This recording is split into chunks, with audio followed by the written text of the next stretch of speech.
Assalamualaikum warahmatullahi wabarakatuh. Teman-teman sharing on me. Kali ini kita akan membahas soal TKP indikator 1 sampai 5 dari 16 aspek indikator yang akan diujikan dalam TKP SKD CPNS 2021. Soal nomor 1. Anda bekerja di sebuah bank sebagai seorang customer service. Ketika Anda masih melayani pelanggan, ada pelanggan lain yang ingin segera dilayani. Sikap Anda adalah A. Menegur pelanggan yang ingin segera dilayani untuk menunggu. B. Menegur pelanggan yang ingin segera dilayani untuk menghargai pelanggan lain. C. Memberi penjelasan kepada pelanggan yang ingin segera dilayani untuk mengantri. D. Memberi penjelasan kepada pelanggan yang ingin segera dilayani untuk bersabar. Dan E. Meminta satpam untuk mengusir pelanggan yang ingin segera dilayani. Di sini kita analisa ya teman-teman. Pekerjaan Anda di sini adalah sebagai customer service. Artinya tugasnya adalah melayani. Maka di sini masuk dalam aspek pelayanan publik. Nah, kita lihat jawabannya mana yang paling cocok untuk mendapat nilai yang paling baik. Di sini ada beberapa kata yang awalnya menegur, kemudian yang C memberi penjelasan, yang D juga memberi penjelasan, dan yang E meminta satpam untuk mengusir. Nah, di sini kita tekankan kata-kata menegur, kemudian yang B menegur, yang C memberi penjelasan, yang D memberi penjelasan, dan yang E mengusir. Tentunya dalam pelayanan publik, alangkah baiknya kita memberikan penjelasan ya teman-teman. Maka di sini kita akan pilih antara C ataupun D. Nah, mana yang paling baik untuk menjadi jawaban yang paling tinggi bobot nilainya? Di sini kita analisa. Yang C memberi penjelasan kepada pelanggan yang ingin segera dilayani untuk mengantri. Kemudian yang D memberi penjelasan kepada pelanggan yang ingin segera dilayani untuk bersabar. Nah, mana yang lebih baik, mengantrikah atau bersabar? Nah, sesuai dengan apa yang kita pelajari sebelumnya dalam pelayanan publik, maka harus profesional, transparan, SOP yang objektif, netral, tidak memihak, dan tidak terpengaruh kepentingan apapun. Maka antara C dan D ini kita lihat ya teman-teman, kata-kata mengantri ini memiliki tujuan yang jelas, sedangkan bersabar ini ukurannya tidak objektif ya teman-teman, artinya subjektif. Setiap orang kata-kata bersabar itu bisa diartikan berbeda-beda. Sedangkan kata mengantri ini jelas ya teman-teman, disuruh untuk sesuai dengan urutan. Maka di sini kita akan pilih jawaban yang paling mendekati cocok untuk pelayanan publik adalah yang C, yaitu memberi penjelasan kepada pelanggan yang ingin segera dilayani untuk mengantri. Sesuai ya teman-teman di sini. Sedangkan yang D itu memiliki skor 4 ya, yang poin yang kedua. Sedangkan yang A itu poin ketiga karena dia menegur ya. Kemudian ini menunggu. Sedangkan yang B dia diminta untuk menghargai pelanggan yang lain. Dan skor yang paling rendah adalah yang E, yaitu mengusir ya teman-teman.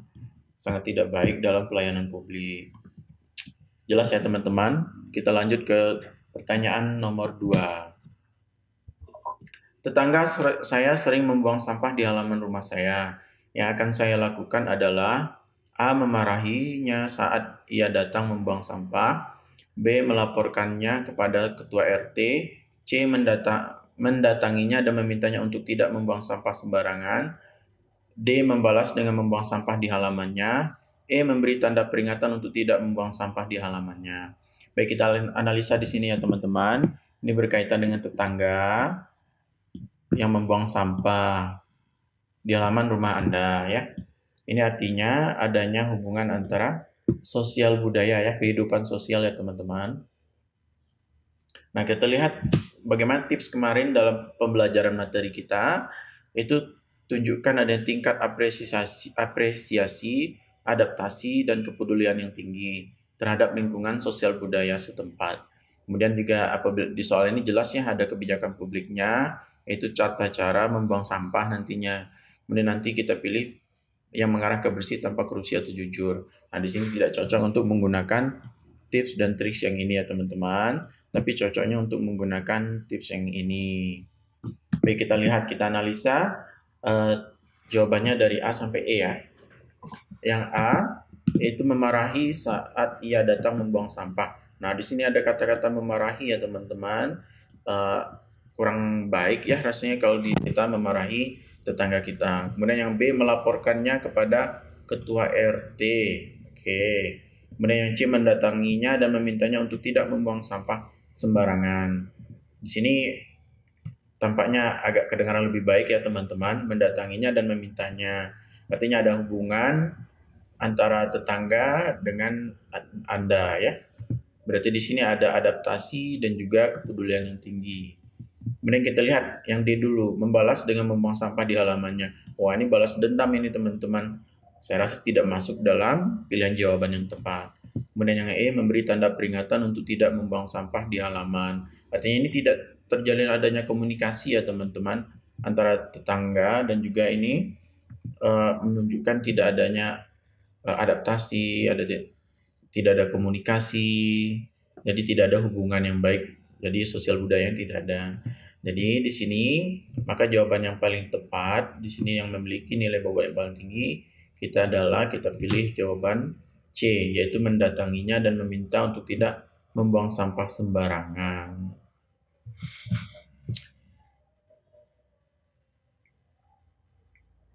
Baik, kita lanjut ke soal nomor 3 ya teman-teman. Guna menghalau efek negatif dari media sosial, apa yang akan Anda lakukan? A. Tidak mengubris apabila ada yang berkata kasar di media sosial. B. Mempunyai 2 akun media sosial. C. Membuat media sosial dengan nama samaran. D. Menggunakan media sosial untuk melihat pekerjaan dan silaturahmi.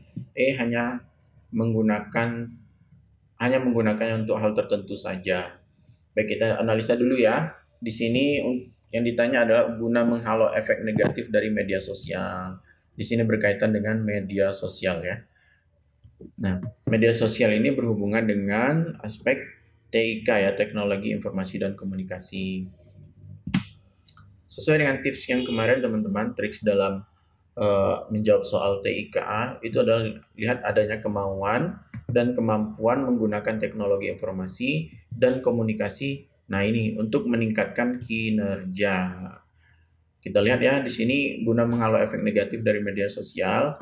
Kita lihat yang A, tidak mengubris apabila ada yang berkata kasar di media sosial. B, mempunyai 2 akun media sosial. Kemudian C, membuat media sosial dengan nama samaran. D, menggunakan media sosial untuk melihat pekerjaan dan silaturahmi. Sedangkan yang E, hanya menggunakan untuk keperluan tertentu saja. Nah, maka di sini kita pilih jawaban yang D ya teman-teman, udah jelas ya. Kita menggunakan media sosial untuk melihat pekerjaan dan silaturahmi.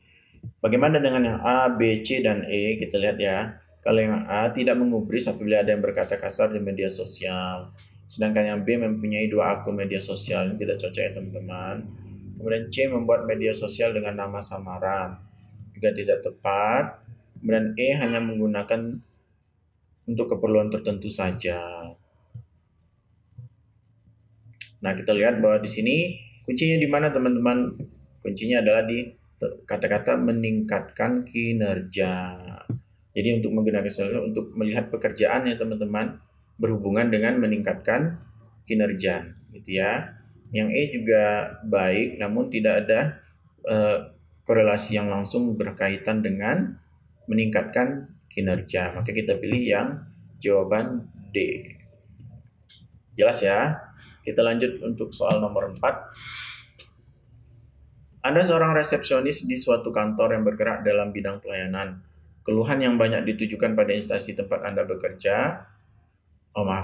Anda seorang resepsionis di suatu kantor yang bergerak dalam bidang pelayanan. Keluhan yang banyak ditujukan pada instansi tempat Anda bekerja. Padahal di instansi Anda terdapat fasilitas untuk keluhan online. Sikap Anda: A. Menerima keluhan para konsumen sembari mengajarkan cara menyampaikan keluhan secara online. B. Menerima dan menanggapi keluhan sembari mengajarkan cara menyampaikan secara online. C. Menerima dan menyelesaikan keluhan konsumen sambil menanyakan apakah ada kesulitan saat menyampaikan keluhan secara online. Dan D. Mendengarkan keluh kesah konsumen tentang masalah dan mengerjakan cara menyampaikan keluhan secara online. Baik, Soal ini masuk dalam ranah profesionalisme ya teman-teman. Ini kata-katanya adalah seorang resepsionis yang menerima pelayanan keluhan. Sedangkan di sini ada fasilitas untuk menerima keluhan online. Nah, sesuai dengan tips yang kemarin teman-teman, profesionalisme ini biasanya ada gangguan ya teman-teman. Jadi nanti teman-teman tetap fokus pada pekerjaan apapun gangguannya. Nah, di sini kan gangguannya adalah keluhannya banyak, kemudian fasilitas online-nya tersedia, tapi pelanggan tetap mencoba untuk mengabarkan secara offline atau secara langsung. Nah, bagaimana kita lihat ya pilihan jawaban yang tepat. Kita lihat yang A dulu, menerima keluhan para konsumen sembari mengajarkan cara menyampaikan secara online. Ini baik juga ya teman-teman. Kemudian kita lihat dulu yang B, menerima dan menanggapi keluhan sembari mengajarkan cara menyampaikan secara online. Nah, di sini kita lihat teman-teman, selain menerima, dia juga menanggapi. Nah, di sini kekurangannya teman-teman. Kalau resepsionis, ini dia kan resepsionis yang khusus menerima keluhan saja. Jadi dia nanti hanya bertugas untuk menerima pelayanan keluhan. Sedangkan dia tidak diberikan job desk untuk menanggapi keluhan tersebut ya teman-teman. Kemudian kita lihat lagi yang C, menerima dan menyelesaikan. Nah, di sini juga ada kata-kata menyelesaikan. Sedangkan tugas menyelesaikan mungkin di bidang lain ya teman-teman. Sedangkan tugas resepsionis ini menerimanya. Menerima keluhan itu saja dulu. Baru nanti meneruskan kemana bagusnya untuk masalah keluhan tersebut untuk ditangani. Kemudian kita lihat yang D, mendengar keluh kesah konsumen tentang masalahnya dan mengajarkan cara menyampaikan keluhan secara online. Nah, di sini kita pilih jawaban yang A ya teman-teman, menerima keluhan para konsumen sembari mengajarkan cara menyampaikan keluhan secara online.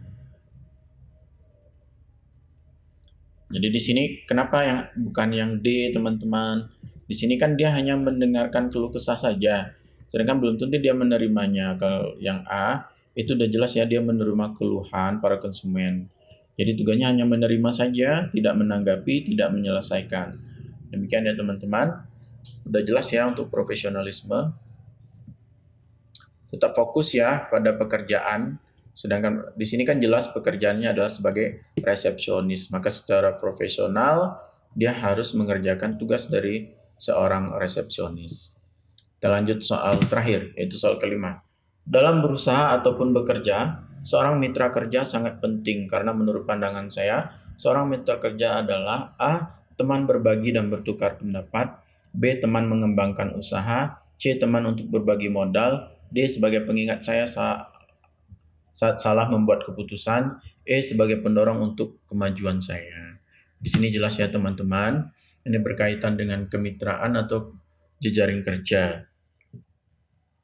Nah, tips yang kita bahas kemarin adalah jawaban yang menunjukkan keinginan dan kemampuan kita yang kuat untuk memperkuat dan memperluas jaringan kerja dengan baik. Nah, di sini pilihan jawaban yang tepat dalam mitra kerja yaitu adalah kita pilih semuanya baik ya teman-teman, tapi yang paling baik di sini adalah yang A ya teman-teman. Saya rasa sudah jelas di sini ya teman-teman urutannya. Yang A memiliki nilai yang paling tinggi karena di sini ada hubungan timbal balik yang baik yaitu teman berbagi dan bertukar pendapat.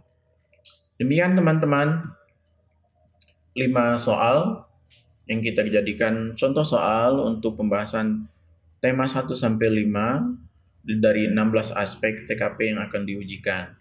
Terakhir ini adalah kesimpulan atau summary dari tema 1 sampai 5 dari 16 aspek TKP yang akan diujikan, yaitu pelayanan publik, sosial budaya, teknologi informasi dan komunikasi, profesionalisme, dan jejaring kerja dan kemitraan. Teman-teman bisa catat ataupun screenshot summary ini ya teman-teman, atau bisa teman-teman dapatkan dalam modul Sharing on Me SKD 2021. Demikian teman-teman, semoga bermanfaat. Terima kasih. Assalamualaikum warahmatullahi wabarakatuh.